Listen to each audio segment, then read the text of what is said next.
I'm Peter Derman, minimally invasive and endoscopic spine surgeon at Texas Back Institute. Today I want to talk to you a little bit about the treatment of disc herniations or disc bulges in the low back. This is a condition that happens when the discs, which are the shock absorbers in the back, they can get a little defect or crack in the back that allows some of the material to pooch out. And that pushes against the nerve, which can cause symptoms radiating typically down the leg or both legs. That's colloquially known as sciatica. Now the treatment for this is initially typically not surgery. So things like therapy, chiropractic, anti-inflammatory medications, and if those things fail, then there are even injections that can be beneficial.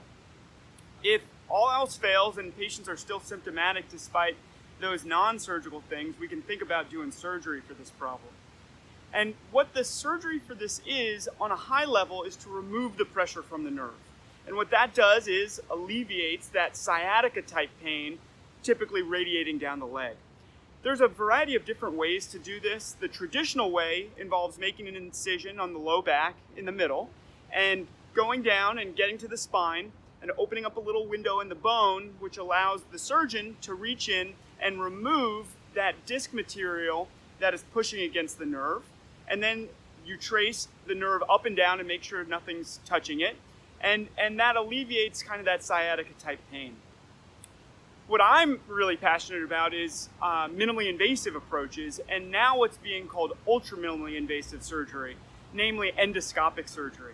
And so rather than having that open incision, which requires a larger exposure and opening the spine up to the world, and tends to damage some of the soft tissues a little bit more, what I do is I create about an 8mm incision in the skin, and rather than open things up, I insert a camera that goes all the way down to the spine. And through that camera, similar to if you were going to get your shoulder scoped or your hip scoped or your knee scoped rather than a big open surgery, it just makes that little incision and I can get straight down to the spine.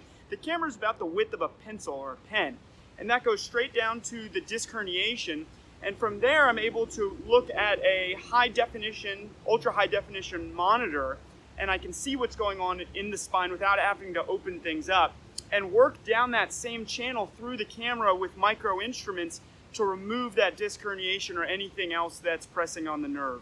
This isn't a fusion surgery, and the beauty is it has very little damage to the soft tissues, and frequently I don't have to remove any bone whatsoever. Because it's so small, I can sneak in, remove that disc herniation, and kind of sneak out without doing any collateral damage. Once it's over, it takes about an hour. Patients get one stitch under the skin, and they're usually home within about an hour of surgery, walking around and getting on with their lives. Typically, people take some pain medications, often just Tylenol for a couple days after surgery, and I like them rapidly to get back to what they like to do. The most common reaction after surgery is an immediate improvement in the pain going down their legs. And that's the most rewarding thing for me. So anyway, hopefully this gives you some information about the treatment of disc herniations and sciatica.